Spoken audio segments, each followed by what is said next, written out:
encara la figura de Alejandro Magno, quien continúa la labor expansionista de su padre Filipo II, y vamos a prestar atención sobre todo a esta pregunta que recorre nuestro seminario, que es por la identidad griega, ¿sí? Vamos a ver de qué forma, a partir de las fuentes, estas conquistas de Alejandro también representan una pregunta por qué es ser griego y cómo aparece eso construido en los textos. Alejandro nace en el 356 y muere en el 323. Es hijo de Filipo II y de Olimpia de Epiro, aunque la paternidad de Filipo aparece dudosa en algunas fuentes, dado que hay algunos autores que en realidad consideran que es Nectanebo II, el faraón egipcio, el verdadero padre de Alejandro Magno, que es algo que de todas formas, sea esto verdad o no, lo que podemos ver en las fuentes es que se observa una relación entre Alejandro Magno y Egipto, y hay, bueno, alusiones a la posible paternidad del faraón, de modo que esto va a ser importante también pensarlo en función de la construcción de la imagen de Alejandro Magno y en cómo esto se aprovecha políticamente, o sea, esta posible paternidad de un faraón egipcio.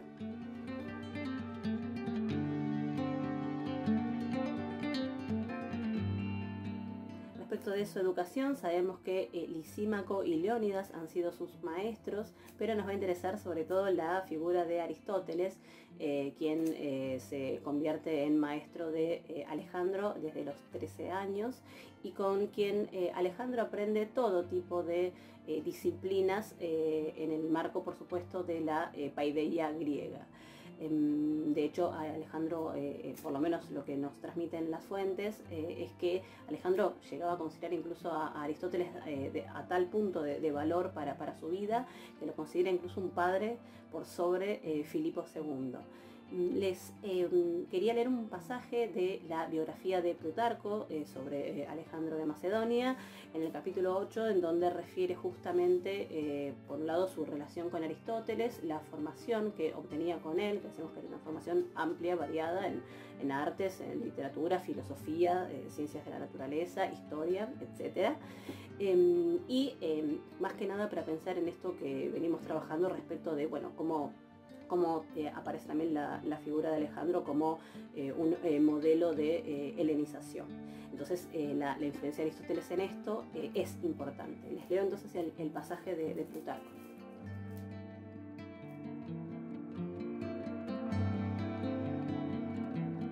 Dice Plutarco: era también por naturaleza amante de las letras, el término que utiliza es filólogos, y aficionado a la lectura. Consideraba la Ilíada, y así la llamaba, como un viático de la virtud militar, y se hizo con la edición preparada por Aristóteles, que es la llamada y la famosa, agrego yo, edición del estuche, que tenía siempre bajo la almohada junto con su puñal.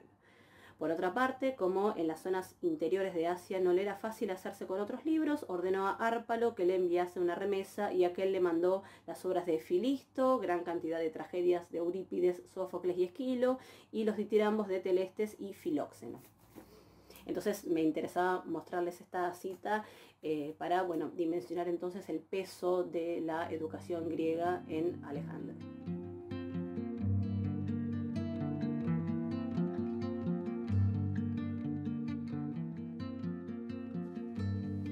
En el 340 Filipo lo nombra regente, y en el 338 ya lo tenemos a Alejandro luchando en la batalla de Queronea, a la que nos referimos en el video anterior, que es esta batalla decisiva para el imperio macedónico. Y bueno, Alejandro entonces está ahí al mando de la caballería, y como dato importante también a tener en cuenta entonces es la injerencia de Alejandro desde edad muy temprana en los asuntos de gobierno, sobre todo en los asuntos de la conquista macedónica, y también podemos asociar esto con lo que vamos a ver después en las propias campañas de Alejandro, que es que él mantiene los mismos generales con los que había trabajado su padre, con los que había hecho las campañas Filipo.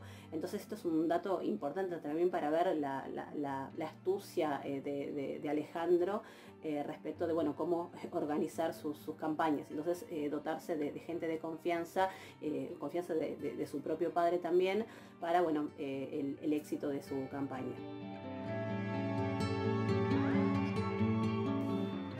y en ese mismo año Alejandro y Olimpia terminan exiliados en Epiro como consecuencia de un nuevo matrimonio de Filipo II.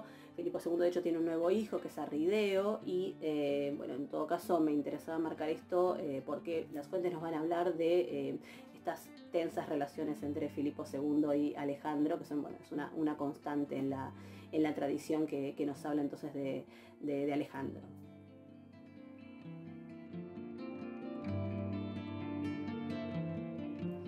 En el 336 muere Filipo II, asesinado, y entonces sube al trono Alejandro, quien debe ocuparse inmediatamente de acallar las rebeliones de las poleis griegas que habían aprovechado justamente la muerte de Filipo, esta inestabilidad que genera entonces el asesinato del monarca, para sublevarse, y Alejandro tiene que controlar inmediatamente esta situación.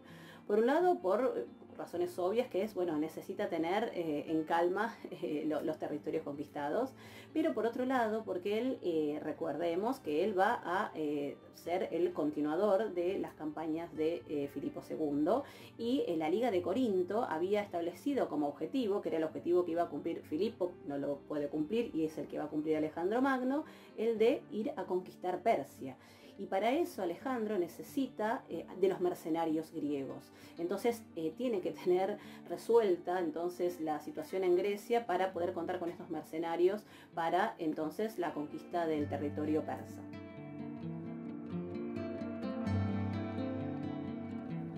En el 335 lleva a cabo una campaña exitosa en Iliria y en Tracia, cuando se entera justamente de la sublevación de Tebas. Recordemos que Tebas era contraria a la política macedónica y esto lo podía también llevar a cabo con apoyo de Darío III. Entonces decíamos, Alejandro se entera de la sublevación de Tebas, entonces se dirige primero a Tesalia para reafirmar sus dominios y finalmente reprime la sublevación de Tebas, destruyendo la ciudad por completo. Nos van a decir los testimonios que solo deja en pie la casa del poeta Píndaro. Lo que tenemos que leer tal vez en vinculación con lo que mencionábamos antes respecto de la educación griega de Alejandro y entonces el respeto que le inspiraba el poeta. Más adelante, entonces, ese mismo año, se va a dirigir al santuario de Apolo en Delfos para consultar al oráculo. Y esto es algo que también vamos a ver de manera frecuente en la vida de Alejandro Magno, la consulta a los oráculos, lo que nos habla de su espíritu piadoso, y también la realización de sacrificios a los dioses griegos luego de las batallas. Entonces lo remarco porque es algo que vamos a ver permanentemente y va entonces a dar muestras de esta forma de relacionarse con los dioses de Alejandro.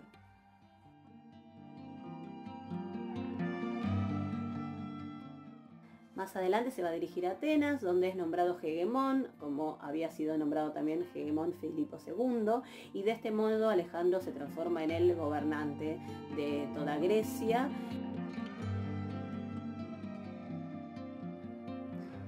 Y en el 334 cruza el Helesponto para dirigirse a la zona de Asia para conquistar el imperio persa. Y allí es donde visita Troya. En el 334 visita Troya porque está interesado en conocer la tumba de Aquiles. Y eso también es un gesto que es importante de interpretar en función de la construcción de la imagen de Alejandro, porque de este modo se presenta como el continuador del guerrero griego, el héroe griego Aquiles. Lo que bueno, es un dato también a tener en cuenta para después ponerlo en relación con, como decíamos, la construcción de la imagen de Alejandro Magno, que por ahora lo que venimos viendo entonces es esta afición hacia el mundo griego, a partir, decíamos, de la educación de Aristóteles sobre todo, y su gusto, por ejemplo, por la Ilíada, y hasta podríamos llevar su fanatismo por la Ilíada, como datos entonces para cómo se va configurando esta identidad griega de Alejandro. Después vamos a ver qué pasa con eso y cómo eso entra en tensión.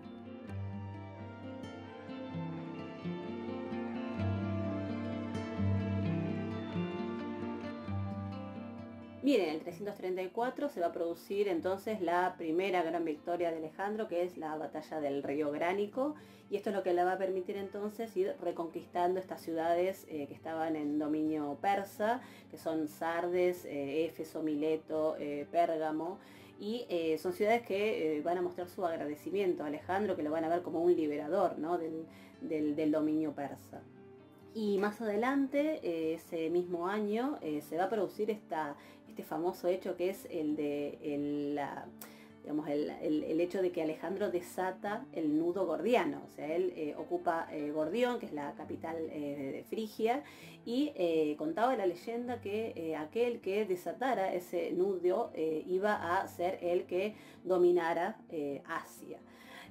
Lo que nos dicen las fuentes es que Alejandro no desata el nudo, era un nudo muy, muy difícil de desatar, estaba lleno de idas y vueltas, ¿no?, ese nudo, y lo que hace Alejandro es cortarlo, ¿sí?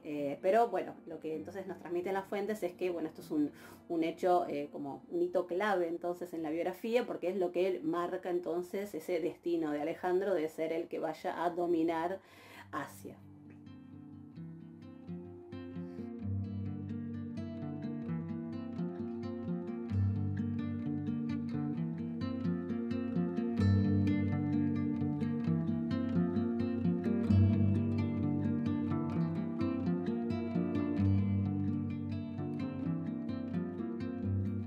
En el 333 se produce la segunda gran victoria de Alejandro, que es la batalla de Issos en Turquía. Darío III huye como consecuencia de esta batalla y deja todo Darío, porque deja los tesoros, deja su emblemático manto púrpura, deja incluso a su familia, deja la tienda real con su madre, su esposa, sus hijas. Esto, digamos, a continuación de esta batalla, Alejandro va a casarse con una de las hijas de Darío III, con Barcine o Estatira. Las fuentes, bueno, dan dos versiones para el nombre de esta hija, probablemente se llame Estatira como su madre. Bueno, hay también alguna duda respecto de si estas mujeres habían estado cautivas. En algunas fuentes aparecen eso como cautivas de Alejandro, en otras fuentes parece más otro tipo de relación la que se da allí, porque bueno, se sabe tal vez de alguna misiva que venían intercambiando Darío y Alejandro, en donde Darío le había propuesto a una de sus hijas como esposa. Entonces, bueno, no termina de quedar claro cómo es esa relación allí. En todo caso, lo que así a mí me interesa es que con este matrimonio Alejandro comienza también una política, que es la política de la mezcla de etnias. No solo se casa él con Estatira, sino que también hace que Hefestión se case con otra noble persa, y esto es algo que entonces también lo vamos a ver de manera recurrente en la biografía, estos matrimonios mixtos que propicia Alejandro, en esta idea de eliminar la distinción entre vencedor y vencido. O sea, no se muestra entonces como un conquistador, sino bueno, como alguien interesado en que estas dos etnias se vayan mezclando, ¿no? Entonces esto también es una política a tener en cuenta respecto entonces también de esto que venimos charlando respecto de la identidad, ¿sí? O sea, pareciera entonces acá entonces que no hay tanto interés como en la idea de, bueno, replegarse en la identidad griega, sino de ir marcando una fusión, ¿no?, de etnias y de culturas.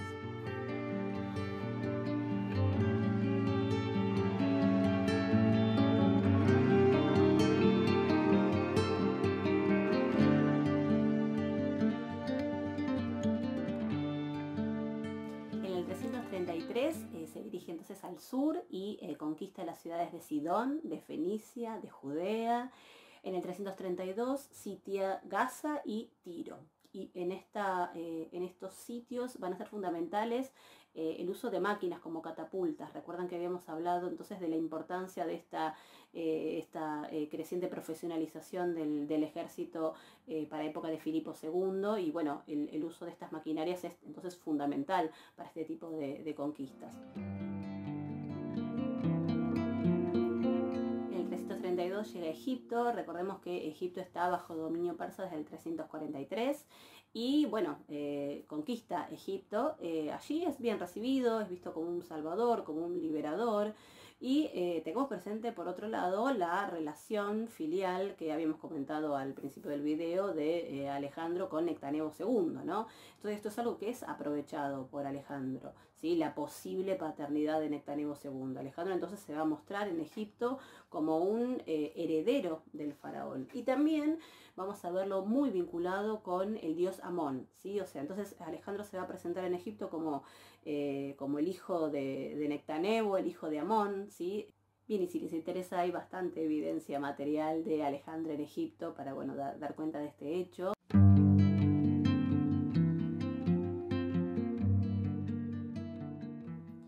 Y Alejandro va a ser además nombrado faraón en Egipto.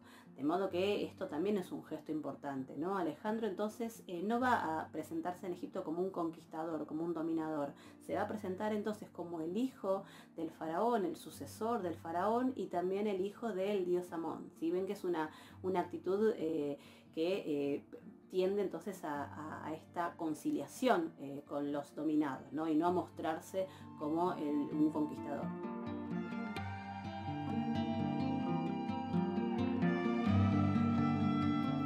Y en el 331 va a fundar Alejandría. Alejandría está concebida como una ciudad griega, ¿sí? Y de hecho, bueno, yo ahora hago mención a Alejandría, no me voy a tener en las demás fundaciones de ciudades por parte de Alejandro, pero las ciudades que funda Alejandro son ciudades griegas en su concepción, ¿sí?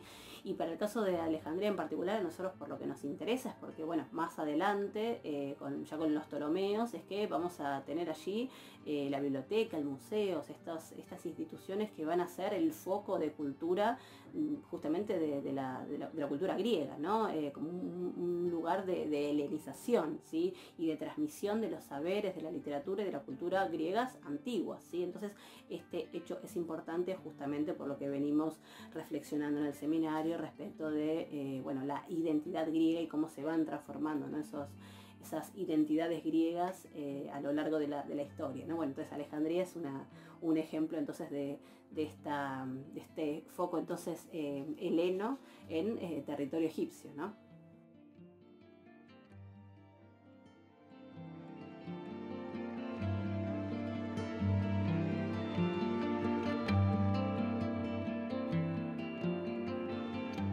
En el 331 se produce la batalla de Gaugamela, que es la victoria más importante de Alejandro porque con ella termina destruyendo al enemigo persa. Darío III huye y, bueno, efectivamente con esto se produce prácticamente la desaparición del imperio aqueménida. Alejandro entonces, bueno, se dirige a Babilonia, primero va a Susa, en donde, esto era, bueno, la capital de Darío I, ¿verdad? Y allí es donde se hace además con las riquezas persas, y esto va a ser fundamental porque de ahora en más Alejandro no va a tener más problemas económicos. En principio, bueno, va a utilizar estas riquezas para, bueno, pagar a mercenarios, que bueno, es lo que le va a permitir entonces ir enfrentando lo que resta de la campaña, pero también pensemos que de ahora en más vamos a ver a un Alejandro muy asociado con el lujo y la ostentación persa, ¿sí? Y esto va a ser no del todo bien visto por algunos de su propia gente, ¿no? Porque esto también se aleja del ideal griego de la moderación. Entonces acá hay ya como una creciente deshelenización por parte de Alejandro y bueno, se asimila bastante a las costumbres persas, ¿no? Asociado sobre todo con el lujo y la magnificencia, que son esos tópicos que, bueno, en la literatura griega no nos cansamos de leer, ¿no? Estos tópicos asociados con los persas. Bueno, Alejandro parece entonces ir imbuyéndose de este espíritu.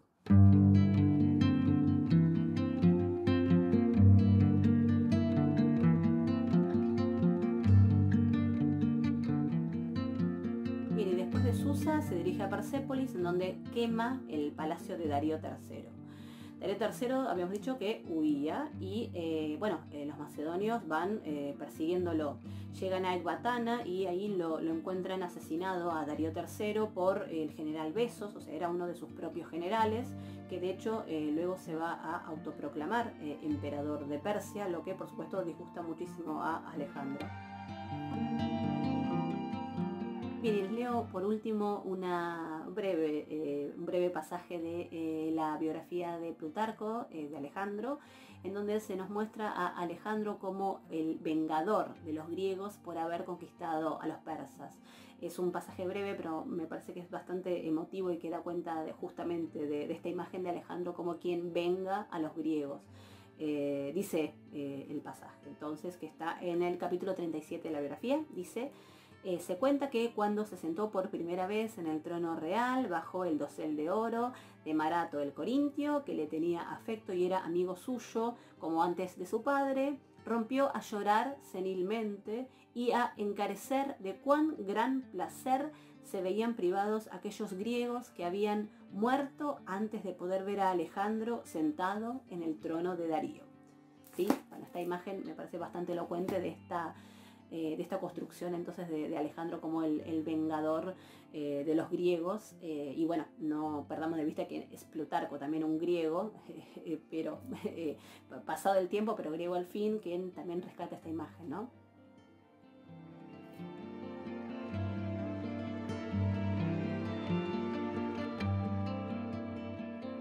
Se va a dirigir luego entonces hacia Asia Central para, bueno, ir persiguiendo a Besos.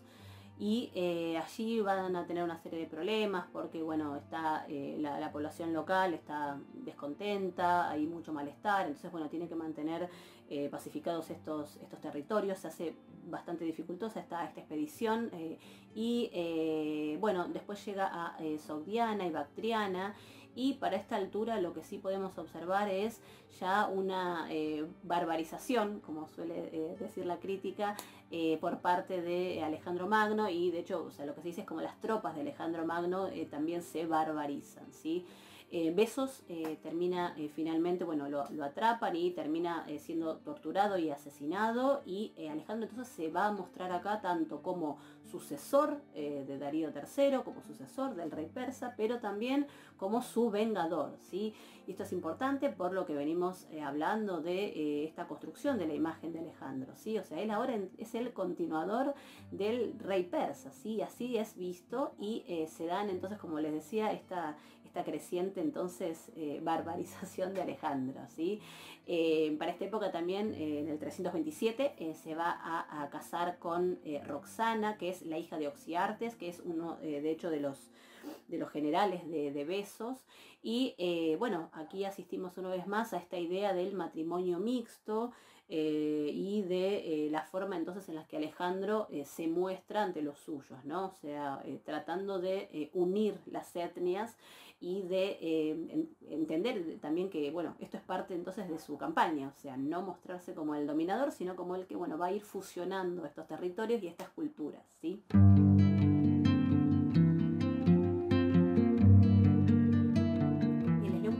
Biografía de Alejandro, en donde nos habla de esta barbarización de Alejandro y también de la forma en la que tenía que cuidarse respecto de los griegos, porque, bueno, esta forma entonces en la que él se presenta ante los vencidos como, bueno, más amistoso y más parecido a ellos, porque se va asimilando a ellos, también les juega en contra por lo que los griegos, los macedonios pueden ver de él, de modo que tiene que ser cauto en esta forma de presentarse, ¿sí?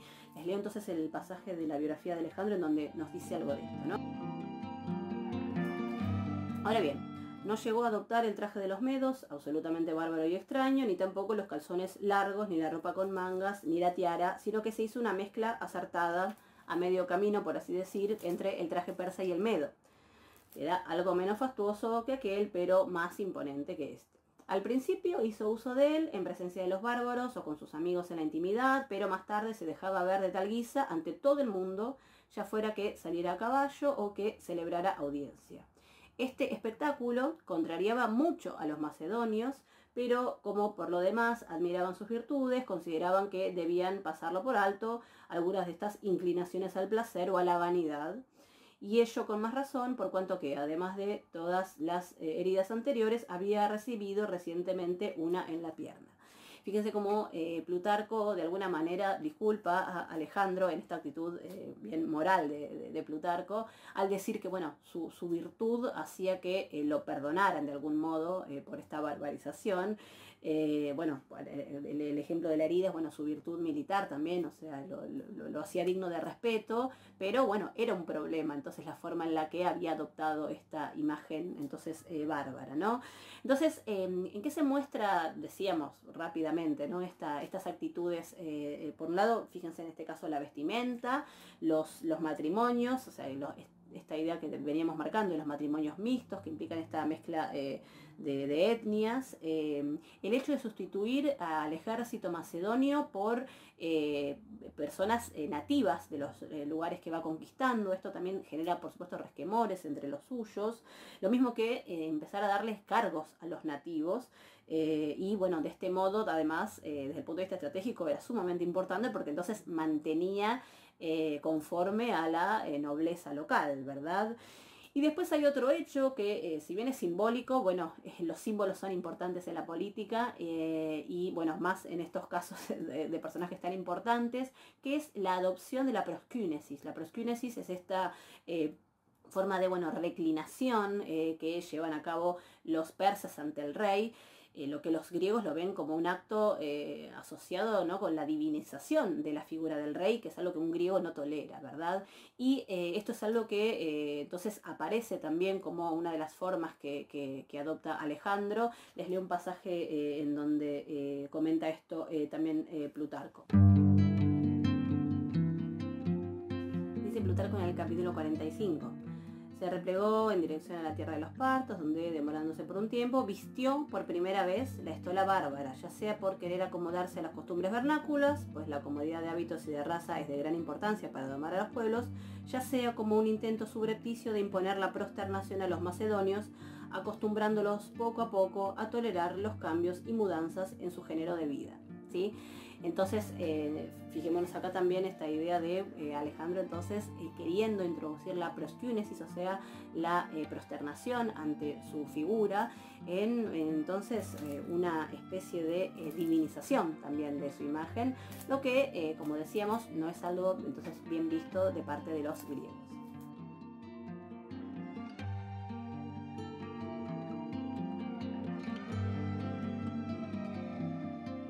Y les leo también otro pasaje del capítulo 47 de la biografía de Plutarco, en donde habla de esta actitud de mezcla que propone Alejandro. Dice: así pues, en lo que respecta al modo de vida, Alejandro se acercaba cada vez más a las costumbres vernáculas, al tiempo que intentaba que los persas hiciesen lo mismo respecto de las costumbres macedonias, pues consideraba que la mezcla y la comunidad de vida conseguidas con benevolencia eran mejores bases para su imperio que la fuerza bruta, especialmente para cuando él estuviese lejos de allí.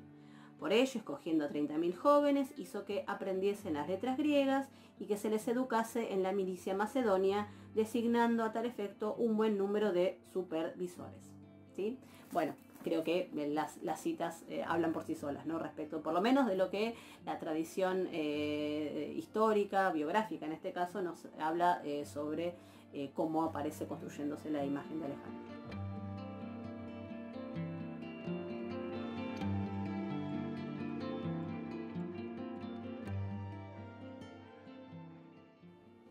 En el 326 llegan a India. Alejandro tenía intenciones de conquistar India, pero bueno, va a resultar dificultoso. Va conquistando sí algunos territorios alrededor del río Indo. Tiene una victoria importante que es la batalla de Lidaspes, en donde le gana al rey Poros. Pero esta fue una batalla que costó mucho y entonces el ejército macedonio se va a amotinar y no va a querer seguir avanzando en la conquista.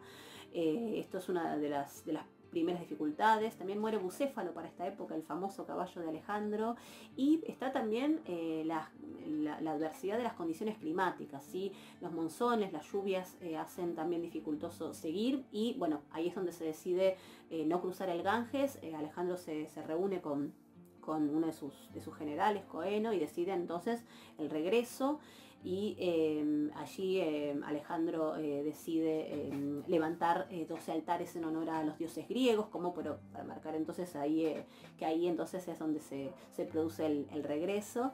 Y bueno, de aquí en más lo que queda entonces es que el ejército va regresando. Esto también cuesta porque, bueno, también tienen que enfrentarse con estos distintos territorios de la zona que, bueno, ya como decíamos, el ejército cansado, más todas estas inclemencias, se les hace difícil el regreso.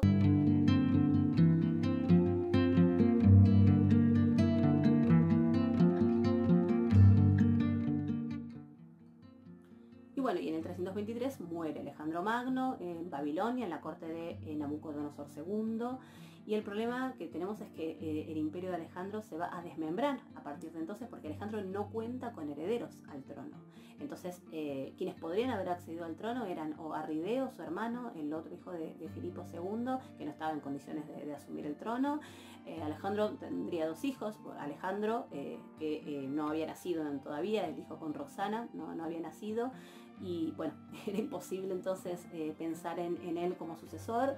Y Heracles era su otro hijo, que era hijo de concubina, entonces no iba a asumir el trono.